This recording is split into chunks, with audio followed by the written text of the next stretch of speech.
Michael McDowell had one of the best races of his career in Talladega last Sunday. He was on track to take his third career race win. But just as he was about to complete his final lap, he made a mistake that saw him cause a major accident. After the race, he went through a mix of emotions, including frustration. During the last lap of the race, McDowell was leading on the inside line of the track. Tyler Reddick was right behind him on the outside. However, as they approached the final corner, the number 45 of Reddick fell behind. This gave McDowell the best chance to win the race. However, he felt a bit of pressure from the car right beside him. In an attempt to not give the car behind a slipstream, McDowell started weaving aggressively. In doing so, he lost the rear end of the car and was sent spinning into the wall. This caused a chain reaction that resulted in several other cars crashing. After the race, some people started to blame Keselowski in the car behind, who was trying a last-minute Hail Mary for the race win. However, McDowell took responsibility for the accident as he made a miscalculation. When asked to describe what had happened at that last lap, he said, "It's hard. I need to see a replay to tell you everything perfectly, but we did a good job getting out front and controlling the race and putting ourselves in position. Brad is so good at this place, and he drug back and I drug back as quick as I could, and was able to block that first turn that he made. But then when I came down for the second one, he was just to my bumper. I mean, barely got me, so it's unfortunate. I hate him for it, and I hate it for everybody that was behind that. It's the last lap at Talladega. We were all going for it, but we really needed to get a Ford Mustang Dark Horse in victory lane, and we had a shot at doing it here. Unfortunately, I just made a bad move there to put us in that spot. I'm frustrated right now. I'm motivated by our ability to run up there and manage the lanes and do all the things that we did. Our car drove really well and took a push well and had a lot of speed, so those are good things. But it's wadded up in a pile of rubble right now. It's just unfortunate. It's been a tough stretch here, but we've had speed and we've run up front, and if we keep doing that, we'll win a race."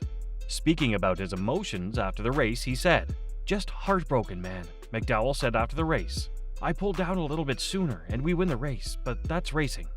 I moved up to block Brad's run, and when I pulled back down, I just wasn't clear," McDowell said. "Barely got my bumper and turned me.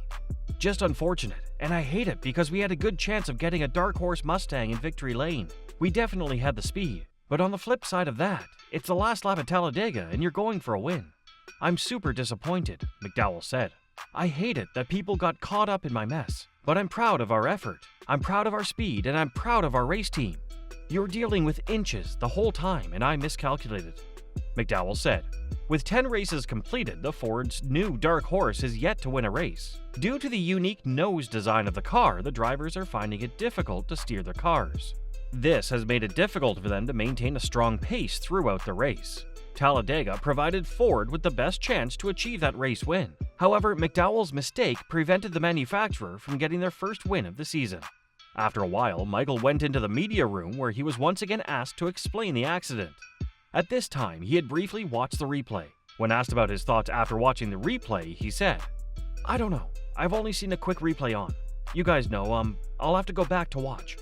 I mean, obviously, when I moved up the block grad to run to the middle, and I pulled back down, either I got loose, or he just got to my bumper, but I felt like I was clear. But here's the reality of it. I made a bad move and crashed the field, and it's my responsibility to do a better job. I just need to go back and look at it. It's the last lap of Talladega, so you're gonna go for it. I was going for it, but I wasn't trying to be irresponsible. I just felt like I had room to still come down, and obviously I didn't. I got a really fast race mode today. I'm proud of my guys, and 38 is really fast, and we were there and we were in contention, and we did a good job of having speed, major lanes, putting ourselves in a shot to win the race. And I just bumped and I didn't execute.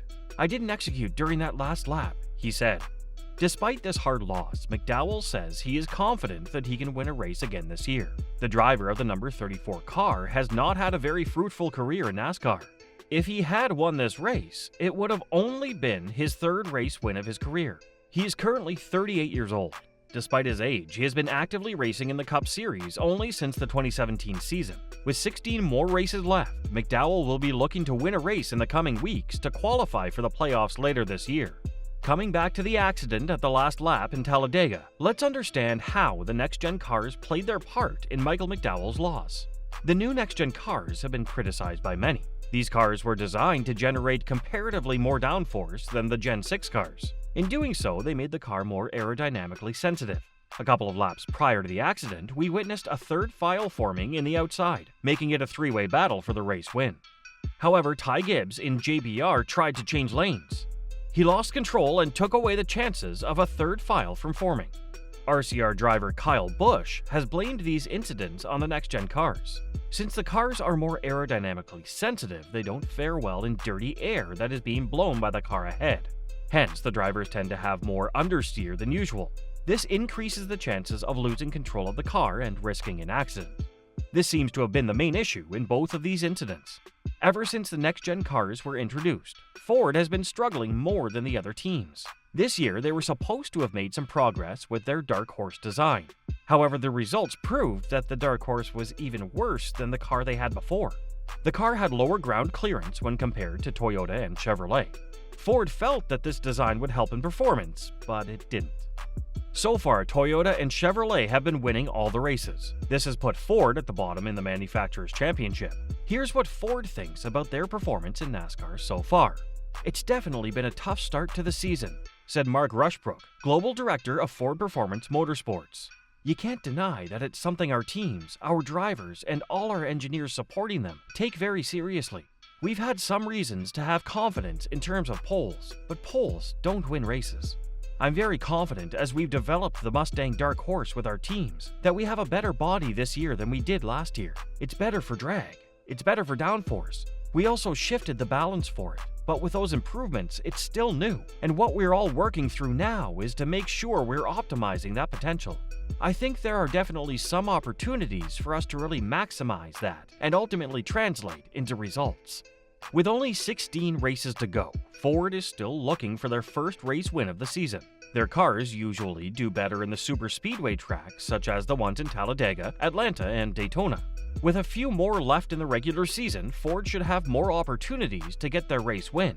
If they're not able to do so, they will be highly criticized. With Honda looking to make their manufacturer debut in NASCAR next year, Ford is at risk of losing their customers to the Japanese manufacturer.